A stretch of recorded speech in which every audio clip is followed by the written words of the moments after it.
orang pinter sama orang bejo itu hebat orang. Saya ini orang pinter, maka tahu kalau ini itu akhir tahun, bukan awal tahun. Tapi saya ada orang bejo, pinter saya terekspos, sehingga orang tetap saja bilang ini peringatan awal apa? Tahun. Jadi menang orang bejo gitu. Ini akhir tahun apa awal tahun? Hari ini akhir tahun, berarti ini peringatan apa? Akhir tahun. Hanya orang bejo yang kesalahannya tidak dikoreksi. Jadi ini alhamdulillah. Jadi ya, tapi ini kesalahan yang tidak maksiat. Insya Allah dimaafkan Allah Subhanahu Wa Taala ini, karena kesalahan itu ada dua, ada kesalahan yang maksiat, ada kesalahan yang tidak maksiat.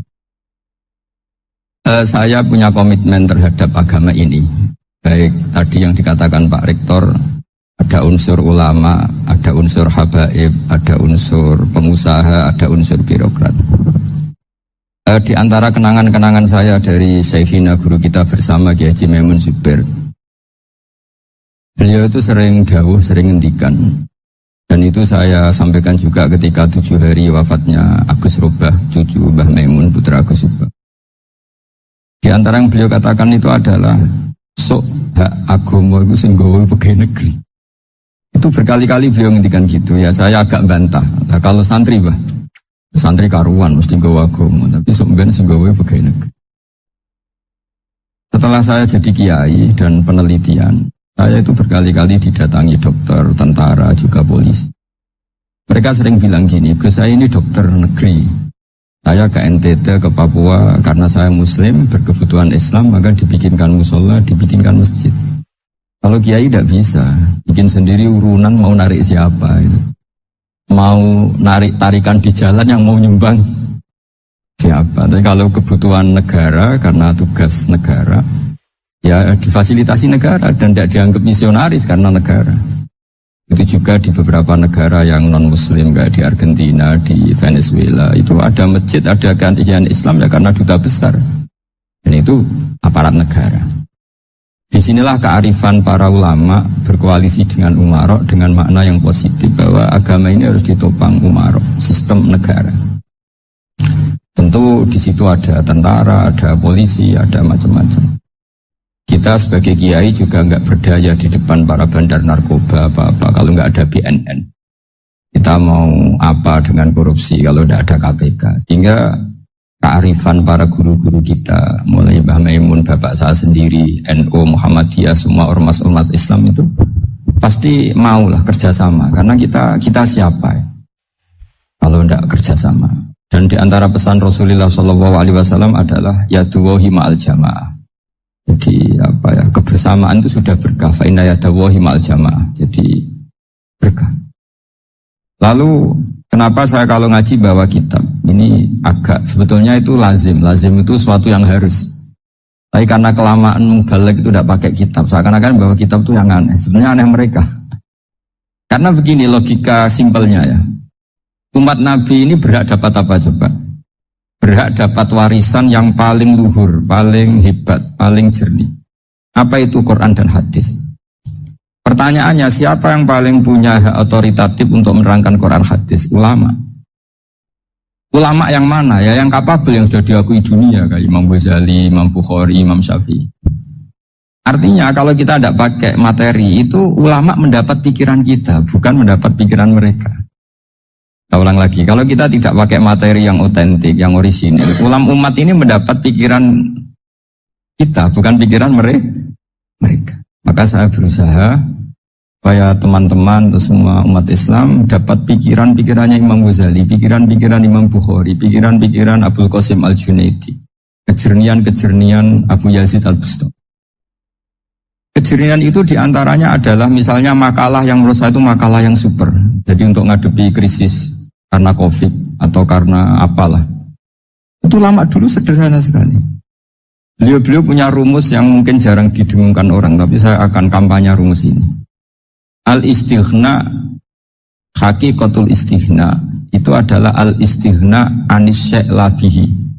Jadi pemenuhan kebutuhan yang sebenarnya adalah kita berusaha menghindari sebanyak mungkin kebutuhan yang sekunder, yang enggak penting.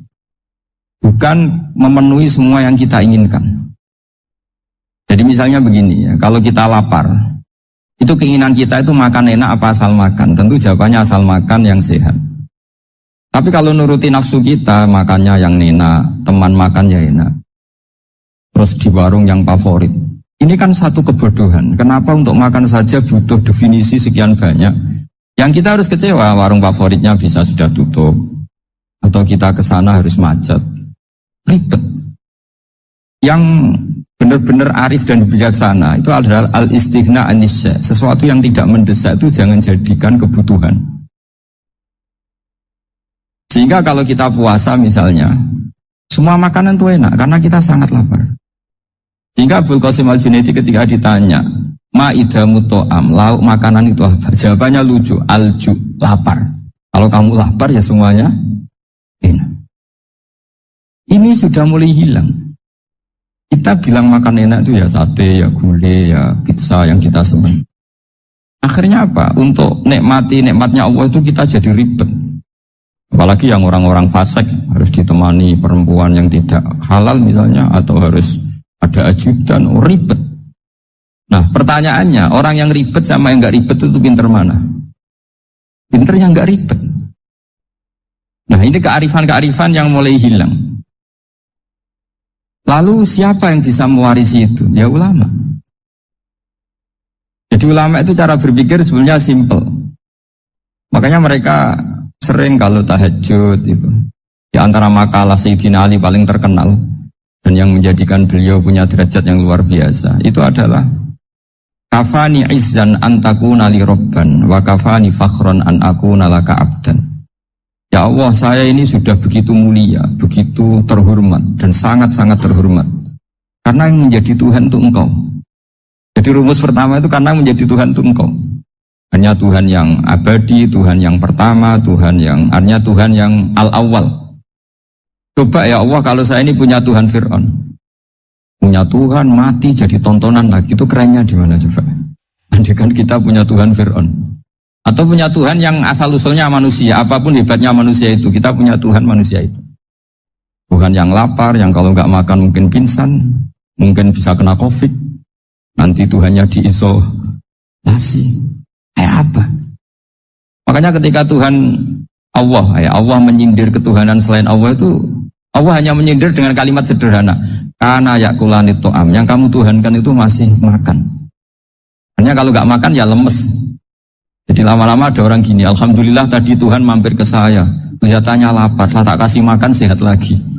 Susah nggak punya Tuhan yang seperti itu. Beda dengan Tuhan kita. Tuhan yang nggak butuh makan, nggak butuh minum, Al-Qayyum, zat yang berdiri sendiri tanpa butuh yang lain. Al-Awwal, sebelum ada langit bumi sudah ada Tuhan kita yaitu Allah. Bandingkan dengan Tuhan-Tuhan yang dipertuhan yang lain, yang adanya setelah bumi, misalnya Fir'aun dan sebagainya. Hingga Sayyidina Ali pertama jadi kebanggaan apa? Kafani izzan antakuna li robban. Saya ini keren betul, karena punya Tuhan yaitu Engkau. Tuhan yang lahul asma'ul husna, Tuhan yang semuanya punya kebaikan, punya keabadian, punya keagungan. Terus wa kafani fakhran an akuna laka abdan, dan saya bangga sekali karena saya menjadi hambamu. Kalau saya jadi hambanya Pak Rektor ribet kan, sudah tak hormati ternyata nanti tidak rektor, ya kan ribet kan. Terus pokoknya ribet, jadi budaknya manusia itu ribet. Makanya ada seorang wali datang ke temannya yang jadi presiden atau jadi raja. Datang ke situ karena tidak punya uang, mau minta uang karena temannya raja. Setelah sampai sana ternyata temannya ini karena orang soleh pas berdoa, ya Allah saya minta ini, minta ini, minta ini. Terus si wali tadi pulang. Tanya, kenapa kamu pulang? Ternyata dia sama, masih minta-minta kayak saya. Jadi sederhana dia. Sama-sama minta kamu, minta zat yang kamu mintain katanya. Jadi dulu itu orang itu sebegitu dekat dengan Allah. Sehingga si raja ini terus ketemu wali tadi tanya, kenapa kamu menyepelekan saya padahal sekarang saya raja? Ditanya sama wali tadi, karena temannya. Kalau kamu di padang pasir tidak bisa minum dan harus minum 1 gelas, dengan ongkos kamu harus mengasihkan semua kerajaan kamu demi minuman itu. Pilih mana, minuman apa tetap jadi raja? Ya saya milih bisa minum. Saya tidak raja tetap hidup, tapi kalau nggak minum mati. Bagaimana Anda bangga dengan satu kerajaan sing la yusawi tak samain, yang tidak sama dengan segelas air. Jadi artinya terus mereka melihat jadi raja itu ya biasa, jadi presiden biasa, jadi rektor biasa. Karena mereka biasa berlogika, hakikatul izzah itu ya at-taqarrub ila Allah, yang benar-benar terhormat itu ya dekat dengan Allah. Begitu seterusnya mereka bikin paradok-paradok yang aneh, tapi itu menjadi pelajaran. Bapak saya, Ki Nur Salim itu senang baca anekdot Nasiruddin Koja. Itu kalau bikin orang-orang aneh, itu dia datang ke satu pesta, pakai baju lusuh, pakai sarung lucu atau celana lusuh. Sama Sohibul Bed yang punya acara dibiarin. Dibiarin dia pulang pakai jas, pakai dasi, pokoknya keren. Dihormatin, pakai alpat, maunya dihormatin, silakan. Pas dia disuruh minum, minumannya itu disokkan saja ke sakunya. Jas, kamu harus minum yang baik, karena kamu yang dihormati, bukan saya. Terus makanannya semuanya diletakkan di saku, ada yang apa, ayo kamu makan yang banyak. Alpatnya juga gitu, dikasih sate, apa, ayo kamu makan yang banyak. Mereka tidak melihat saya, melihat kamu. Akhirnya orang satu pesta itu istighfar semua, berarti kita ini salah. Terus dia pidato, kenapa kamu uang gitu? Tadi saya datang, orangnya sama. Gara-gara beda pakaian, penghormatannya beda. Berarti yang berhak dapat makanan ini jasa ya, bukan saya. Betapa naifnya kita sebagai orang. Ternyata kita masih hormat sesuatu yang seperti itu, yang atribut lah. Jadi orang-orang sufi itu orang yang bisa menertawakan dunia. Akhirnya ya, pertama dia dianggap orang gila, masa jas dikasih makan, dikasih minum. Tapi secara fikih dia benar, haram dia makan. Karena pas dia datang dibiarin, setelah pakai jas dikasih makan. Berarti hakikat yang dapat rezeki siapa? Jasnya apa orangnya? Jasnya apa orangnya? Jasnya. Jadi itu orang-orang sufi, kearifan orang-orang dulu itu bisa ngelola hal-hal yang keseharian menjadi luar biasa. Ada seorang wali melihat istrinya makan satu piring, anaknya makan satu piring. Ditanya, kalian kenyang? Wah, kenyang sekali. Melihat anaknya minum kopi satu cingkir, seneng. Kalian seneng sekali. Wah, kalau seneng dengan hal-hal yang murah bisa, ngapain harus seneng dengan hal-hal yang mewah? Bodoh sekali saya. Sehingga terus mereka bisa qanaah. Qanaah itu ya hidup itu simpel, sederhana. Jadi tentu saya tidak akan ngomong yang muluk-muluk, selain itu tidak bidang saya juga. Gak apa ya. Saya ini butuh obat di kondisi COVID seperti ini. Butuh kesederhanaan, butuh apa ya. Istighna tadi, kita harus istighna billah an ghairillah. Jadi sudah cukup bahwa Allah ini segalanya. Sehingga tadi saya dengarin himnenya Unisula, yang paling saya kagum adalah dimulai dengan kalimat-kalimat thayyibah.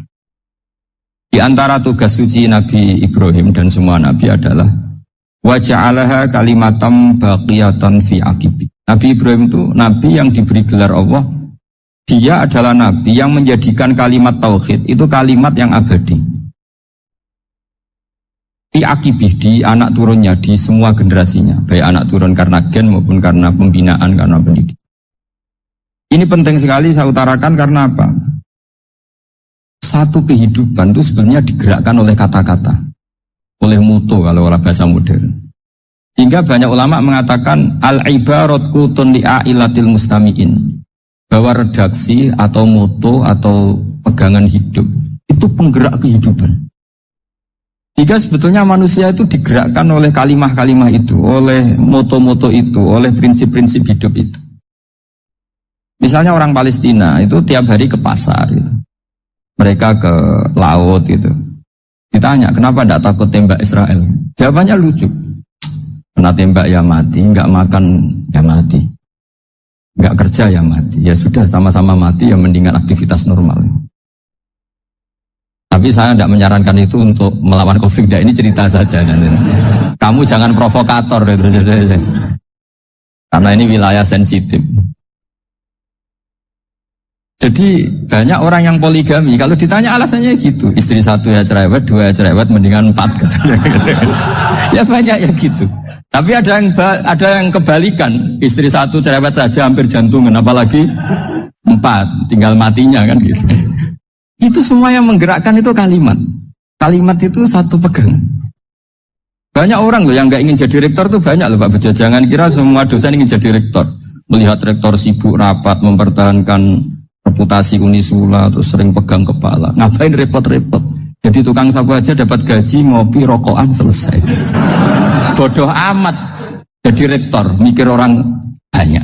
Banyak loh orang yang ingin jadi presiden tuh banyak. Karena ngopi nyaman, gak ada yang ganggu. Mau tidur sampai jam 9 siang juga gak ada yang ganggu. Sehingga mereka melihat pegawai negeri itu gak keren, orang kok diatur jam, disiplin. Itu memang cara Allah membagi rahmat. Mau kamu apakan coba? Cara syukurnya dia seperti itu. Bapak saya dulu tuh sering ngajarin saya, diajak jalan-jalan pagi-pagi. Lihat orang ngopi, makan uduk, itu bapak seneng. Enak jadi wong apa? Ini esok-esok nyemak bocah, kesel kabeh kono enak ngopi, rokokan. Bapak kadang iri sama orang awam itu iri. Sudah gitu berharap masuk surga kan enak sudah gitu. Tahu-tahu mati, tidak tahu ke surga apa ke neraka ya tidak tahu.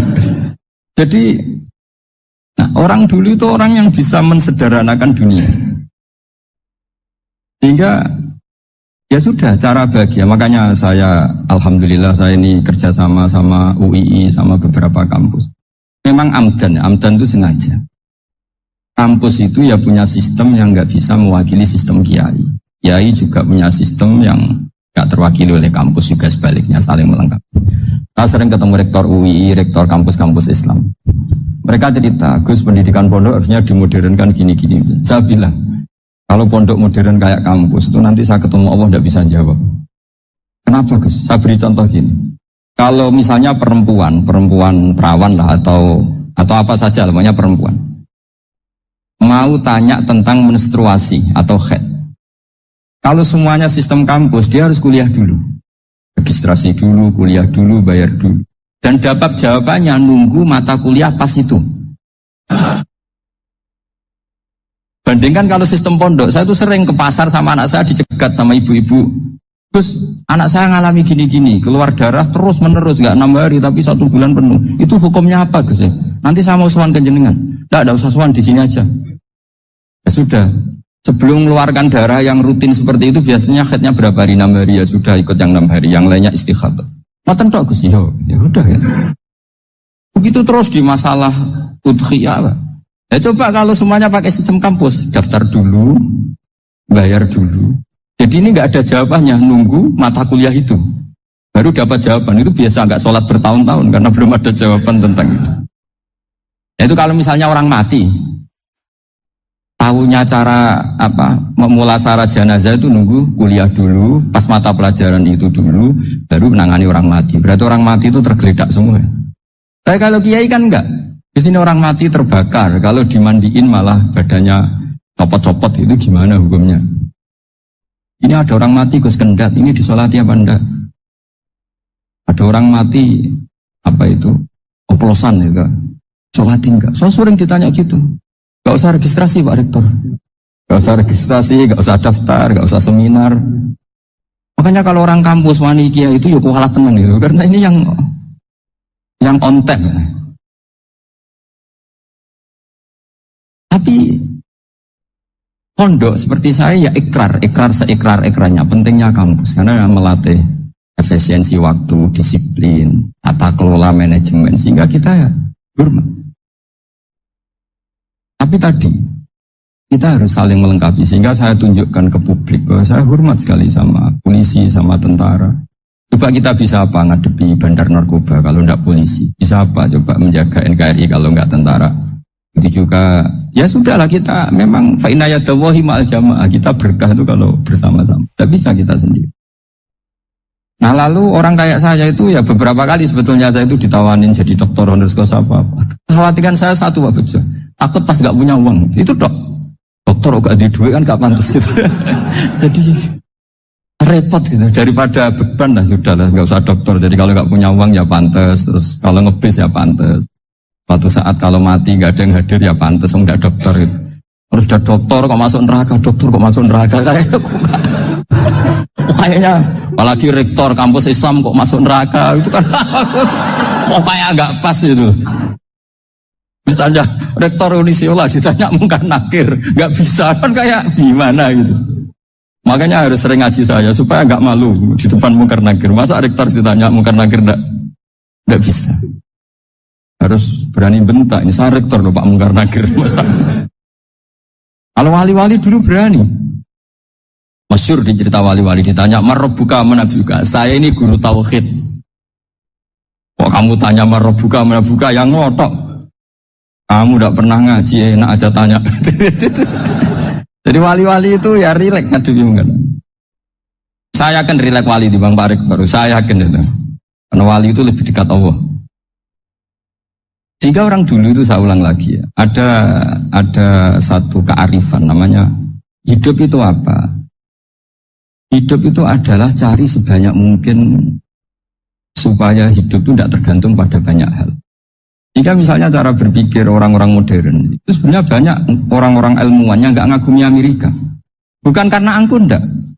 Untuk mempertahankan kebesaran negara sebesar itu, kebutuhan listriknya besar, kebutuhan tentaranya besar, kebutuhan apa? Sementara negara kayak Venezuela atau Swiss, kebutuhannya, pertanyaannya, yang tergantung dengan banyak hal sama yang tidak tergantung banyak hal itu pinter mana? Kalau dibalik pertanyaannya gitu, negara-negara maju itu tidak keren kalau dibalik pertanyaannya.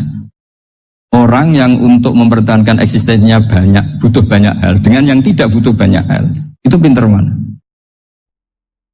Orang yang bahagianya nunggu jadi dokter, nunggu jadi kiai besar, kiai viral, dengan orang yang bahagia cukup dengan ngopi itu pinter mana? Tapi kalau dibalik pertanyaannya, orang yang tahunya nikmat hanya kopi dengan nikmat yang banyak, pinter mana? Makanya Mbak Mun itu kalau guyon itu lucu. Aku iku saake ambek wong desa sing mlebu swarga.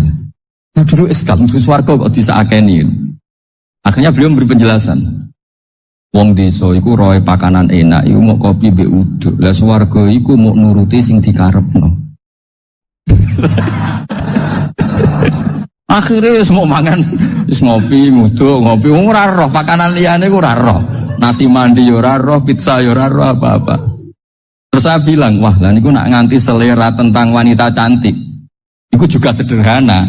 Rontok pesek ya wis cantik, rontok ireng ya wis. Apa bidadarinya seperti itu karena saking enggak pengalamannya. Jadi surga itu kan nuruti apa yang diinginkan. Kira-kira keinginan orang kampung kalau di surga itu apa coba? Makanan apa coba? Aku gak senengnya ketemel gemblong gitu. Nah, artinya malaikat lebih suka nangani surganya orang-orang kampung di Bang Pak Rektor. Ini sudah ribet ini. Makanan apa saja sudah dicoba ya. Kalau di mall tahu orang macam-macam, seleranya macam-macam pasti. Enak mana kalau sampai jadi malaikat pelayan surga? Suka melayani orang kampung apa yang orang kota? Orang kampung kan? Jadi ya itu guyon tapi itu menjadi pikiran kita bahwa orang yang banyak kebutuhan itu sebetulnya banyak kebodohannya karena menggantungkan kebahagiaannya dengan banyak.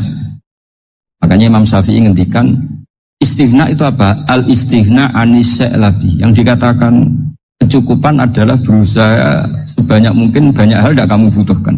Bukan memenuhi semua kebutuhan kamu, karena nafsu kamu ini tidak ada batasnya gitu. Kalau kamu penuhin nggak akan selesai. Itu ada perempuan yang kurang cantik itu minta doa saya, Gus doain suami saya kaya, terus tak guyonin, terus nggak minta. Kalau suami kamu kaya, yang pertama dirubah itu apa? Rumah supaya rumah saya bagus. Kedua apa? Mobil supaya mobil saya bagus. Nanti yang dievaluasi itu kamu. Mobil bagus, Alphard, rumah mewah, istrinya kamu pasti itu dievaluasi. Langsung nggak usah sudah gini aja kan.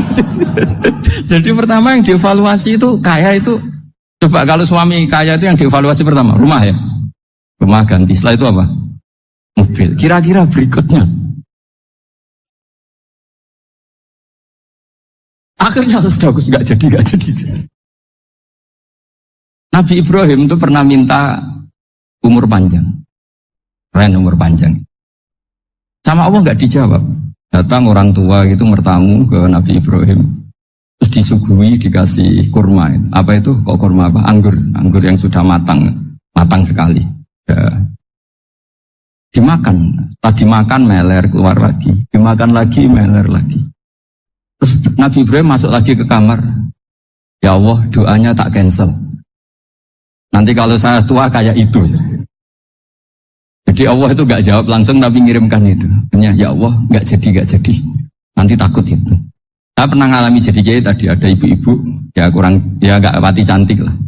Suaminya tuh miskin sekali. Minta doa saya supaya kaya, bareng tak kasih pertimbangan itu udah nggak usah, nggak jadi.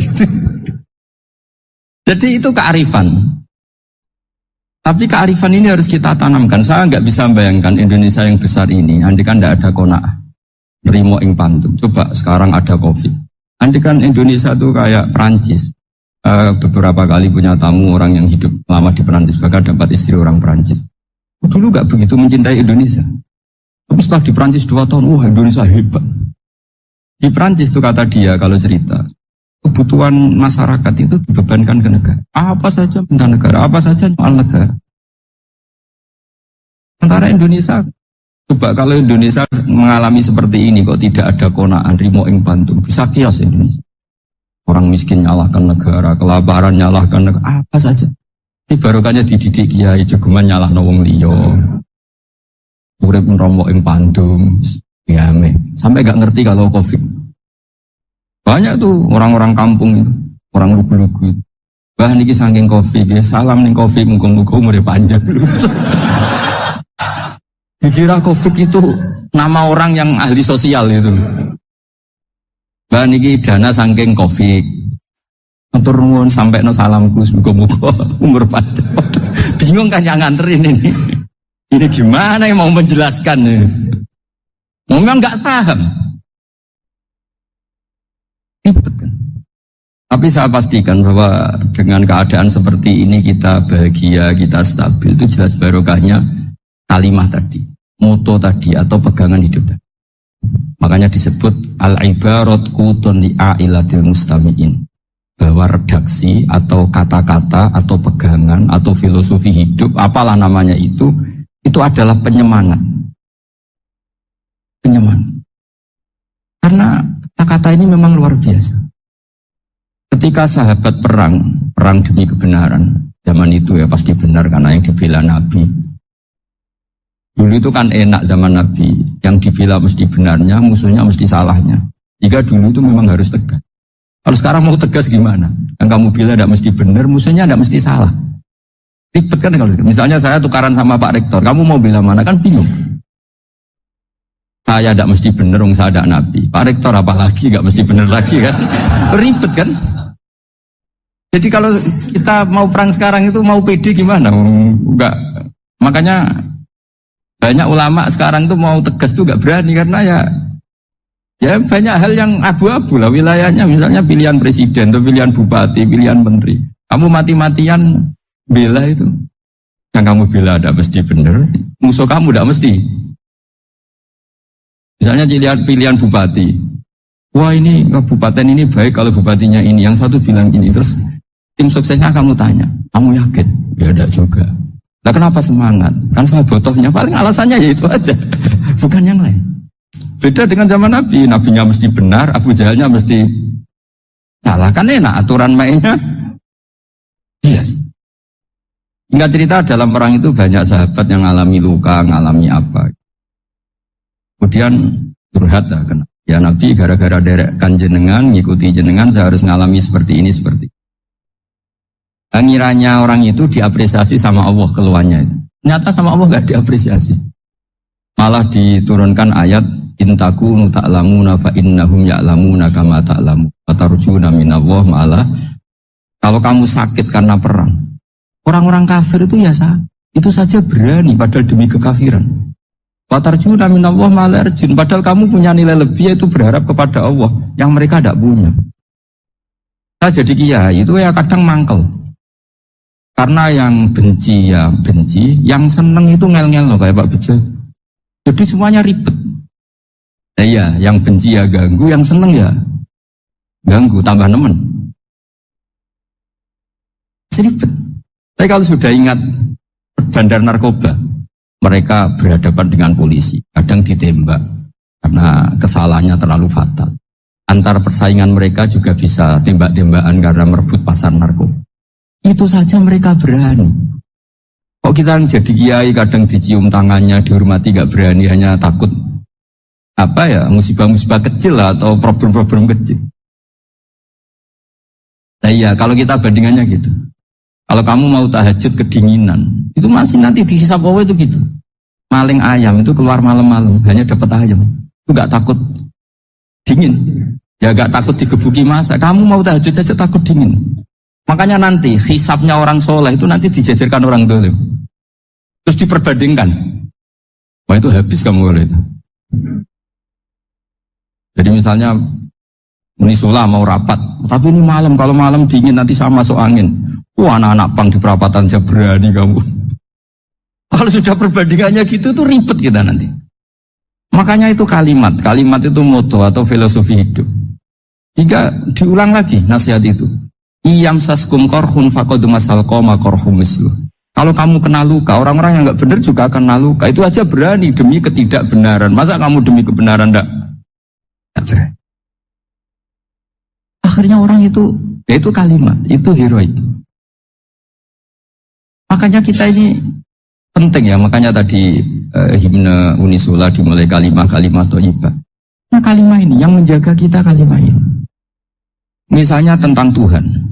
Kenapa orang Islam imannya kokoh seperti ini, termasuk yang sudah hidup di Amerika, di Australia, di mana-mana.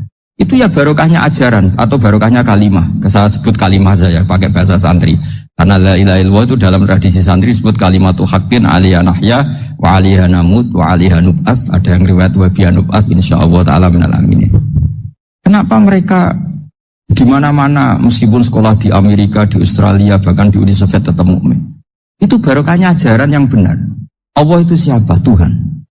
Tuhan itu sifat dasarnya apa? Awal. Dia harus wujud awal sebelum makhluk yang lain. Sehingga ketika ada negara yang maju, yang tertib, manajemennya tertib, masyarakatnya makmur, tapi punya Tuhan yang tidak seperti itu, tidak awal, itu sudah gak nyaman. Karena ndaklah keren Tuhan saya, karena Tuhan saya itu al-awwal, zat yang pertama. Tuhan saya keren lah, zat yang gak mati. Tuhan yang gak mati, yang gak pernah mengalami kematian.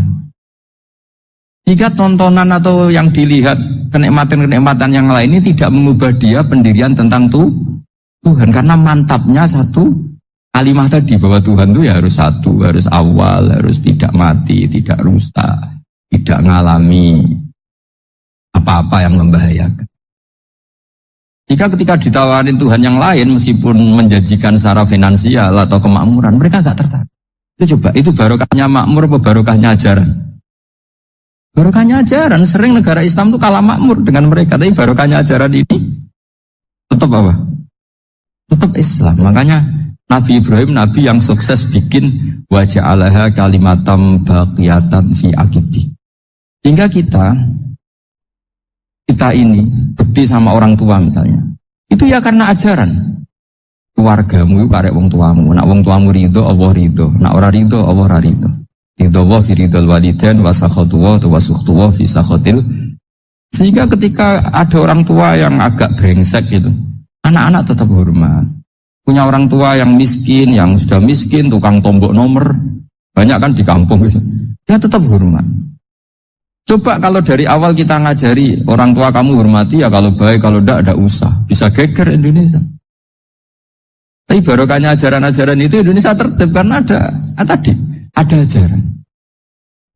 Dan ini di sini pesantren dan Unisula semua harus berkontribusi membuat ajaran yang benar itu adalah ciri utama Islam. Hingga Islam ini dimulai dengan ajaran kalimatu haqqin alaiha nahya wa alaiha namut. Hingga kita tenang seperti ini. Saya ini termasuk kiai yang tenang. Meskipun kata orang banyak saya ini kiai besar, tapi termasuk kiai yang paling tenang. Termasuk yang paling tenang. Karena saya ini pakai mazhab orang-orang hebat. Saya berkali-kali cerita, orang kayak Imam Syafi'i itu orang yang luar biasa. Saya berkali-kali cerita, orang yang tadi nyium tangan kamu ya Imam Syafi'i, di belakang tuh ngerasani kamu, menghujat kamu. Jawabannya enak saja. Berarti saya alhamdulillah orang yang wibawa. Buktinya di depan saya nggak berani. Jadi enteng saja. Diceritain sebagian kampung, sebagian separuh dari warga kamu itu nggak suka kamu. Ya bagus kalau nggak suka saya, nggak akan utang duit saya. Di mana-mana orang utang itu karena teman dekat. Kalau nggak seneng pasti minimal nggak utang, nggak pinjam mobil, nggak pinjam. Berkah mana yang seneng sama yang gede? Jadi dianggap enteng saja. Semua yang dialamin dianggap Enteng saja. Hanya punya istri pemarah, ya bagus lah marahin suami. Kalau marahin tonggo malah ribet. Jadi kamu harus terima kasih kalau dimarahin istri. Bagus lah marahin saya mah, kalau marahin tonggo ribet. Jadi enteng saja. Tapi kita sekarang tuh karena nafsu ya, sehingga menghadapi hidup ini ribet. Ulama dulu kalau mau mati itu senangnya bukan main. Udah lama saya ini ingin gak maksiat. Kayaknya gak maksiat paling efektif itu mati. Ya tidak apa-apa Gusti, kalau sebaiknya mati ya mati aja. Enteng saja. Jadi melihat kematian itu akhir dari segala keburukan atau potensi keburukan. Apapun baik kita sekarang, suatu saat mungkin kita nggak baik. Yang bisa menghentikan ketidakbaikan atau potensi ketidakbaikan itu apa coba? Mati kan? Berarti mati itu mengerikan apa menyenangkan? Kamu tidak berani menjawab. Meskipun secara ilmu kamu berani, tapi secara rasa nggak berani kan? Kita ulang lagi ya, yang bisa menghentikan keburukan atau potensi keburukan itu apa coba? Apa? Kematian. Berarti kematian itu menyenangkan atau menyusahkan? Apapun kamu tidak berani jawab karena kamu agak-agak duniawi itu kelihatannya. Tapi secara ilmu, kamu tahu kan kalau mati itu tidak buruk-buruk banget. Karena apa? Itu akhir dari segala keburukan. Sehingga Nabi ngajarkan kalimat itu begitu luar biasa. Allahumma ahyini makanatil hayatu khairan li wa tawaffani makanatil wafatu khairan li. Nabi melihat dunia itu begitu indah. Ya Allah, kalau saya ini hidup, anggap saja hidup ini ziyadatan li fi kulli khairin, menjadi modal saya menambah segala kebaikan. Jika suatu saat saya mati, anggap mawon rohatan li min kulli syarrin, itu akhir dari segala keburukan saya. Jika mati hidup ya baik karena di situ kita bisa berkontribusi beramal soleh. Mati juga baik karena mengakhiri segala keburukan. Nabi nate ngendikan lagi, ajaban li amril mu'mini inna amrahu kullahu khair. Orang mukmin itu mengagumkan, semuanya baik. In asobathu na'ma syakara fakana khairan lah. Kalau baru dapat nikmat, dia syukur, maka itu baik. Wa in asobatu dorro sobaro, kalau dapat masalah mereka sabar, itu juga baik. Jika orang mukmin dua sisinya pasti, itu juga kalimat, maksudnya moto atau pegangan hidup. Nah berikut ini saya beri contoh, ini kenangan saya, ini contoh terakhir. Masalah jadi orang terkenal maupun tidak. Di sini dicontohkan Imam Ghazali di halaman 367 di kitab saya 367. Jusnya 3 di kitab Ihya Ulumuddin. Di sini beliau cerita betapa untuk menjaga ikhlas sebaiknya orang itu tidak terkenal, tidak syuhroh, tidak terkenal. Oke, itu kita sepakat ya, karena kalau terkenal mungkin orang dipaksa publik dengan tanda kutip untuk selalu berbuat baik, tapi karena jaim lah, jaga image atau apa. Tapi ketika dibalik pertanyaannya, kamu rela yang terkenal itu orang nggak benar, sementara yang orang benar itu nggak terkenal. Lalu masyarakat taunya yang tidak benar. Kalau pertanyaannya dibalik gitu, orang baik wajib terkenal enggak? Kalau pertanyaannya dibalik seperti itu, dokter yang benar tidak terkenal, yang malpraktek terkenal. Kamu ingin kondisi seperti itu? Gak ingin kan? Kampus yang bagus nggak terkenal, kampus yang bagus nggak terkenal, yang nggak bagus. Nah, artinya apa? Gara-gara olah kata, olah pikiran, ini logika jadi rubah. Lagi-lagi apa? Jawaban itu ada di kata-kata sebetulnya. Makanya bab-bab seperti ini tidak usahlah kita berdebat, berpolemik. Sebaiknya orang itu humul, menutup diri, apa sebaiknya orang terkenal. Itu nggak perlu seperti itu. Udah terserah Tuhan saja. Makanya saya mulai dulu ngaji sampai sekarang itu ya tidak punya punya ikon tertentu atau punya website tertentu, enggak. Sudah terserah pangeran sudah. Saya juga tidak sok suci materialistik atau enggak, ya enggak mikir saya. Bukan apa-apa ya, karena saya ini kiai, jadi biasa urusannya sama Allah, tidak sama makhluk. Jadi pusing kalau sama sarah-sarahnya makhluk itu pusing. Meskipun rektor kalau nasihati saya pasti tidak saya terima, itu tetap makhluk, itu sudah ada ngefek kalau saya itu sudah ada itu. Bukan karena saya sombong, ya memang makhluk betul gitu, bukan mak nasibnya bejo aja, tapi makhluk tetap makhluk. Saya beri contoh ya. Ini makalah yang ditulis Imam Ghazali. Ya, i'lam aslahaka wa anna aslal jah wa intisarus sayyid atau sayyidi wal istihar. Bahwa mazmum itu. Balil mahmudu al-khumulu illa man sahharahu wa ta'ala linasri dini min ghairi takallufi talabi syuhrati minhu. Jadi kalau kamu ingin ibadah kamu selamat, ya kamu jangan terkenal. Tapi resikonya adalah kalau kebaikan itu tidak terkenal, maka gak dikenali. Kalau gak dikenali berarti masyarakat hanya punya percontohan yang tidak baik, karena yang baik tidak terkenal. Jadi itulah ulama-ulama dulu. Jadi apa-apa itu dibanding-bandingkan. Kemudian nanti kelihatan, jawabannya itu kelihatan. Jadi ulama dulu itu biasa ngarang misalnya afatun nikah, isi negatifnya nikah. Harus ngurmat istri, terus macam-macam. Kalau terlantar itu ya dosa. Seperti tadi Pak Marsudi cerita, kalau orang ngapalkan Quran itu takut lupa. Kalau lupa itu jadi dosa. Pertanyaannya, kalau semua orang takut lupa, takut dosa, semua orang nggak hafal Quran karena potongan-potongan lupa.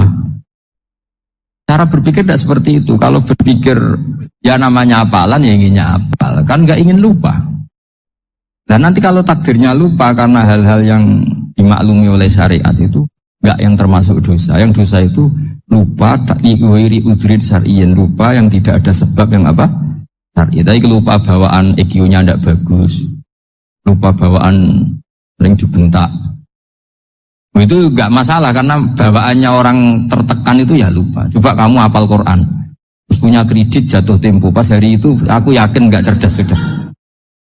Itu bawaannya orang tertekan itu pasti lupa. Ya saya terus ada makalah rahasia. Bingung nggak kira-kira? Bingung nggak? Ya misalnya amal rahasia selalu lebih baik. Terus ada pertanyaan, Nabi ngendikan kamu sholat yang benar. Caranya gimana Nabi? Ya itu rahasia. Terus gimana coba? Tapi Nabi ngendikan apa? Shollu kama ra'aitumuni usolli. Ya sudah kamu sholat, niru saya sholat. Berarti Nabi sholatnya diperlihatkan apa disembunyikan? Diperlihatkan. Jadi begitu juga saya berkali-kali bilang, orang tahu kalau itu bidan ya berdasar tulisan itu bidan. Tahu kalau itu dokter gigi ya itu dokter gigi. Jangan sampai gara-gara tidak ada tulisan mau beli alat bangunan di dokter gigi. Mau periksa gigi di toko bangunan. Negara apa? Enggak ada maklumat. Sini ulama-ulama selalu memaklumatkan dirinya. Masuk Imam Ghazali ketika ngarang kitab dinamai Ihya Ulumuddin, bahwa kitab ini bisa menghidupkan ilmu-ilmu agama yang mulai hilang. Begitu seterusnya. Jadi ini ngaji ya. Jadi orang itu harus ngerti. Jadi jangan nuruti emosi sendiri atau logika sendiri. Bahwa saya suka umul, ya monggo, agama Islam menyediakan sarana itu. Uzlah itu ya punya sisi kebaikannya sendiri. Tapi syuhrah terkenal asal tidak nuruti nafsu juga punya sisi kebaikannya sendiri. Setidaknya umat ini punya satu master kebaikan yang mudah diakses. Tapi tadi saya ulang lagi, jangan karena hadur nafsi, jangan karena kepentingan pribadi. Makanya di sini disebutkan wa yadullu ala dzalika ala syuhrah An-Nawaha ta'ala amarul anbiya bi'idharil amal lil iktida. Allah selalu memerintahkan para nabi kalau ngamal kebaikan ya harus dimunculkan supaya bisa ditiru. Yaitu tadi kita tidak bisa bayangkan kan kalau misalnya nabi menyuruh kamu harus sholat yang benar, kemudian sholatnya nabi sembunyi. Lalu ditanya, nabi saya niru siapa? Wah itu rahasia, kamu nggak boleh lihat sholat saya, saya takut tidak ikhlas. Ribet kan? Jika jamaah itu statusnya tetap harus. Nah bedanya harus ini ulama berpendapat harus yang apa? Fardu kifayah. Tapi fardu itu maknanya harus. Tapi bukan berarti kalau nggak jamaah sholatnya nggak sah, nggak. Tetap tapi statusnya jamaah tetap apa? Nah barokahnya harus ini orang yang baru sholatnya langsung benar karena ada yang diikutin. Coba kalau mantan dukun baru sholat terus sholat sendiri, itu mesti mirip mantra. Karena dia tidak ada master percontohannya. Tapi barokahnya ada master, orang paling bodoh pun kalau sholat ya benar. Karena standar, ada komandonya, ada imamnya. Jika Imam Ahmad malah berpikir keras, syarat sahnya sholat itu harus jamaah. Cara pikirannya Imam Ahmad, keras sekali beliau. Jika kalau orang sholat sendiri kok ada orang lain yang maunya berjamaah harus bayar, orang itu harus bayar demi sahnya sholat. Itu madzhabnya Imam Ahmad. Tapi kalau madzhab Syafi'i hanya mengatakan itu fardu kifayah, yang kalau satu komunitas nggak mau melakukan semuanya apa? Bisa. Ya, jadi ini sebelum sesi ringan tanya jawab, hanya 2 saja tanyanya, nggak boleh banyak-banyak, nanti nggak pulang-pulang saya. Jadi tak baca lagi biar dapat berkahnya Imam Ghazali. Wa qala qaumun asirru afdalu minal alaniyati. Kata sebagian ulama, al-alaniyah itu afdal minas sirri. Diperbandingkan baik yang mana amal dipertontonkan sama ndak. Kata Imam Ghazali, kalau orang itu bisa jaga tidak riya, maka sebaiknya dipertontonkan karena kebaikan harus yang muncul, bukan yang tidak baik yang muncul. Makanya ketika Unisula memaklumatkan diri sebagai ingin jadi generasi khairu ummah, itu kalau diterjemah itu kan wow, khairu ummah, umat terbaik. Itu kan kayak agak angkuh. Tapi nggak apa-apa, itu nggak apa-apa. Masa kita kampanye Unisula siap degradasi moral, kan ya lucu kan. Masa jualan gitu kan ya lucu. Ya sudah, kita memang ingin mengkhidmati ummah, berbakti dengan umat, membantu supaya jadi generasi khairan apa? Tidak apa-apa, dimaklumatkan supaya dengan itu umat punya sarana. Oh, kalau ingin jadi khairan ummah, kuliah di sini. Jangan lalu enggak gitu. Ya sama kita dokter, maklumatkan saja dokter gigi, dokter kandungan, dokter bedah. Sehingga orang kalau mau bedah ya jangan ke dokter kandungan. Jadi barokahnya maklumat ya. Jadi saya mohon sekali ini, saya sendiri sebetulnya orang yang nggak siap terkenal sebenarnya, tapi ya sudah terserah Allah saja. Kalau itu cara Allah menyebar kebaikan, ya monggo. Pokoknya kita tawakal saja sama Allah Subhanahu wa Ta'ala. Ya, saya kira demikian. Assalamualaikum warahmatullahi wabarakatuh.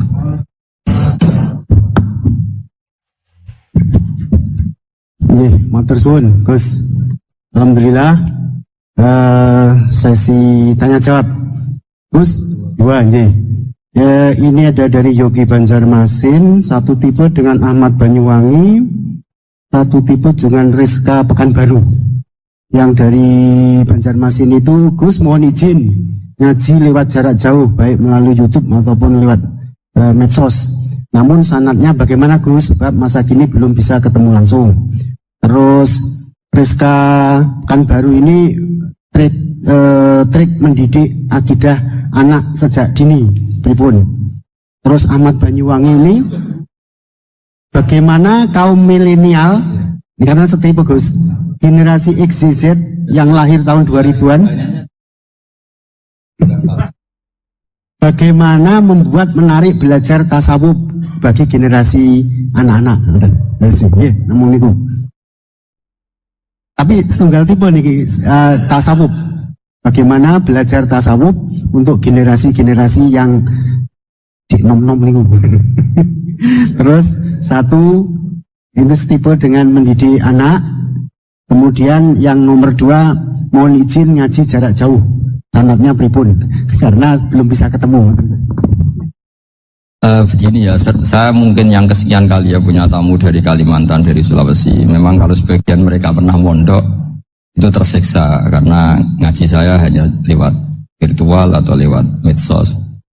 Kebaikan itu pasti sudah benar. Jadi dengan ketemu langsung maupun enggak itu secara sanad itu sudah cukup. Cuma ada beberapa kebenaran yang butuh jelimet, butuh tahqiq, itu yang harus ketemu langsung. Tapi kalau yang kebenaran-kebenaran umum itu tidak perlu. Karena kebenaran itu bahasa lainnya itu al-ma'ruf. Sesuatu yang mudah dikenali oleh akal, oleh nurani, oleh komunitas, oleh sistem sosial. Sementara mungkar itu sesuatu yang aneh. Andai kan tidak ada agama pun, orang akan bilang selingkuh itu mungkar. Andai kan tidak ada agama pun, sesuatu milik siapa harus jelas. Jika diaturlah ini istrinya ini istrinya ini barangnya ini. Yang paling berhak make apa ya yang punya kan. Makanya nikah itu disebut ma'ruf. Yang boleh make ya yang punya. Misalnya yang boleh make mobil itu ya yang punya atau yang dapat izin. Itu disebut ma'ruf. Lalu yang nggak punya kok make, itu namanya mungkar. Ya aneh, nggak punya kok make tanpa izin. Jika kebaikan-kebaikan seperti ini nggak butuh sanad karena semua orang pasti kenal. Makanya disebut kebaikan itu al-ma'ruf. Kemungkaran disebut mungkar. Jadi ma'ruf maknanya arafahul aklu, akal ini mudah menerima. Mungkar maknanya angkarohul aklu, akal ini menjadi aneh. Kan nggak mungkin lah orang yang waras mau ini ada minuman, kalau kamu minum hilang kesadaran, minuman ini halal, itu aneh nggak? Aneh kan? Tapi kalau kebalikannya, ini minuman manfaat untuk stamina, manfaat untuk kesehatan, maka ini halal. Nah agama itu datang dengan sesuatu yang ma'ruf dan menolak sesuatu yang mungkar. Nah kebaikan-kebaikan seperti ini itu Pak Rektor nggak perlu sanad karena itu sudah lazim, sudah keniscayaan. Lalu ada kebenaran yang butuh detail. Misalnya begini, wali nikah itu siapa? Wali nikah itu adalah bapaknya dan mbahnya misalnya. Nah kalimat dan mbahnya ini salah kalau dalam fikih Islam. Karena mbah dalam bahasa Jawa itu bisa mbah dari ibu. Sementara dalam otoritas Islam nggak memberikan hak ke mbah dari ibu. Seperti ini nggak boleh. Terus misalnya orang Kalimantan nikahkan putrinya dinikahkan oleh mbah dari ibunya hanya karena berdasar fatwa. Oh kemarin Gus Bah atau Kiai siapa dawuh wali itu kalau nggak bapak ya mbah. Wong ini mbahnya. Nah itu butuh detail. Yang dimaksud mbah di bab wali adalah abul ab, bapaknya bapak, bukan sekedar mbah. Nah hal-hal seperti itu mohon sekali untuk tidak kesusu atau tidak tergesa ngambil kesimpulan karena itu butuh fikih yang apa? Detail. Ya butuh fikih yang apa? Detail. Padahal istilahnya sama, wali itu bapak dan mbah. Sehingga dalam kitab-kitab matan misalnya kalau ada Pak Hakul Aulia bitazwid abun sumajadun itu pasti sama sarah dikritik. Al aula ayyakula abul ab, seharusnya jangan dikatakan mbah karena kalau mbah memasukkan dari ibu. Yang benar adalah abun fa abul ab, bapaknya bapak.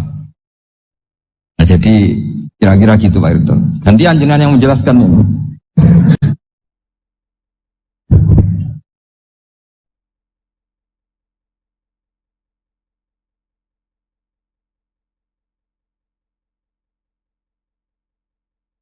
Ya kayak tadi, tasawuf maupun tauhid maupun ilmu moral apapun itu mudah sekali dididik. Ciri utama agama ini itu ad-dinu yusrun, agama itu mudah.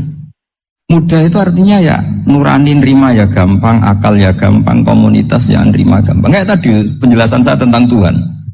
Ada orang miskin dari Indonesia, misalnya kuliah di Amerika. Dia mulai kecil tahu yang seharusnya jadi Tuhan itu siapa. Ya yang menciptakan langit bumi, sebaiknya yang jadi Tuhan itu siapa? Ya yang wujudnya paling awal. Kemudian dikasih alternatif Tuhan yang wujudnya ada tanggalnya. Keren gak misalnya? Kan terus gak keren. Oh, Tuhan sama buminya kok dulu buminya, kayaknya kok enggak lah kayaknya. Artinya barokahnya logika yang sehat ini kan, ya setahu saya hampir jarang kan yang murtad masalah tauhid gitu. Kalau moral banyak yang agak nakal, tapi secara tauhid jarang yang murtad karena tanaman logika tauhid itu mantap di Indonesia. Mulai kecil kan diajarin wujud, kidam, baqo, mukhalafatul hawadisi, qiyamuhu fi nafsi. Sama, moral juga gitu. Dom jogeman misoi wong, kena dibisoi sakit enggak? Jangan pernah mencubit orang, dicubit itu sakit. Jadi orang diberi rasa. Gak enak loh disakitin orang, dijotosin orang, ya sudah jangan jotosin orang, gak enak. Sehingga kalau kamu ingin sopan ya disopani harus sopan, kalau ingin dihormati harus menghormati orang lain. Sehingga itu tertanam. Makanya bangsa kita termasuk yang terbaik akhlaknya. Kalau musim haji itu dipuji-puji sama sekian negara karena pantangan lah kita nginjek orang sholat, melangkai orang ruko, orang sujud. Kalau orang lain mungkin kan seenaknya. Iya. Karena mulai kecil itu dilatih, tidak boleh melangkahi orang, tidak boleh. Jadi akhlak itu ya diajarkan mulai kecil plus logikanya. Logika itu ya apa saja lah, yang penting menjadi anak kecil itu paham. Dan itu mudah, saya ulang lagi mudah, karena agama ini ad-dinu yusrun, agama ini mudah, jadi mudah difahami. Gak bisa kamu katakan misalnya tasawuf. Tasawuf itu ya gampang kayak tadi, seperti Bapak kalau ngendikan. Makanan yang membuat enak itu karena menunya yang mewah kamu cocok atau karena kamu lapar. Lama-lama orang kan berpikir ya setiap puasa itu kok tempe enak, tahu enak, tapi kalau sudah buka, sudah kenyang, apa saja semuanya menjadi tidak enak. Padahal kualitas menunya masih enak, tapi gara-gara kenyang menjadi enak. Berarti penyebab enak itu lapar apa menu? Lapar. Jadi Apa ya, kearifan-kearifan ini loh yang menjadikan luar biasa. Makanya tadi ada kalimat yang benar, wa ja'alaha kalimatam baqiyatan fi aqibi. Jadi Ibrahim adalah nabi yang sukses menanamkan filosofi kebenaran ke anak cucu. Dah, yang terakhir. Dah.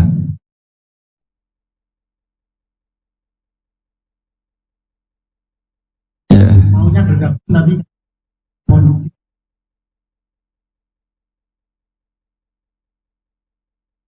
Oh, ya bagus lah kalau itu. Kalau di kitab-kitab yang saya baca, ingat mati itu tidak selalu baik, juga tidak selalu buruk. Malah kalau menurut Sayyid Abdul Al-Haddad, khusus yang para pelajar yang mencari ilmu itu nggak baik ibadahnya ingat mati.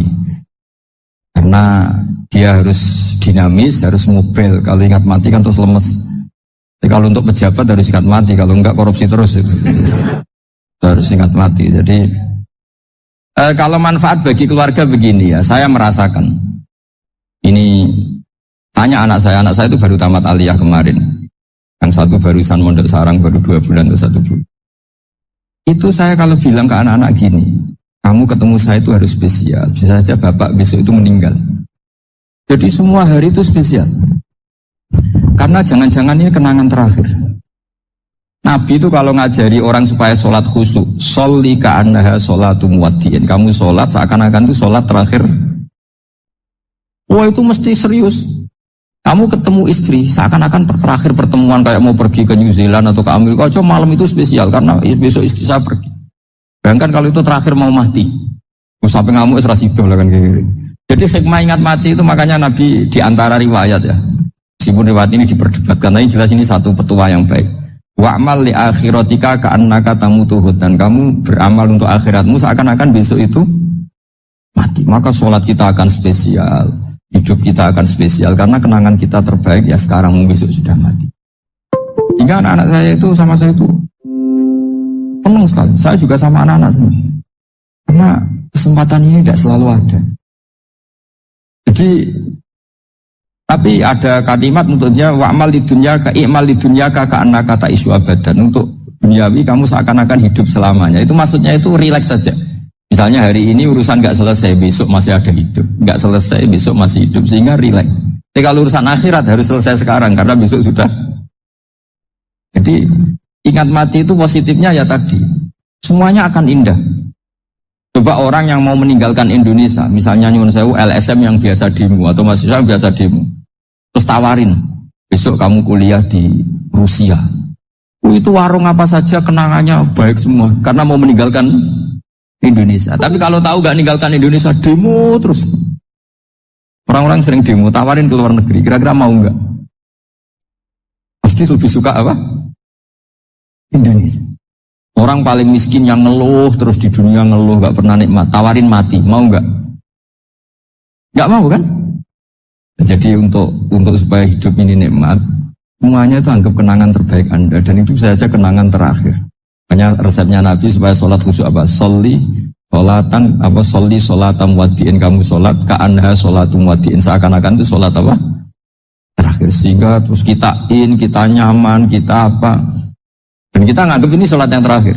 Nanti ternyata masih lagi. Ya sudah, itu sholat yang terakhir lagi. Sehingga semuanya apa? Spesial.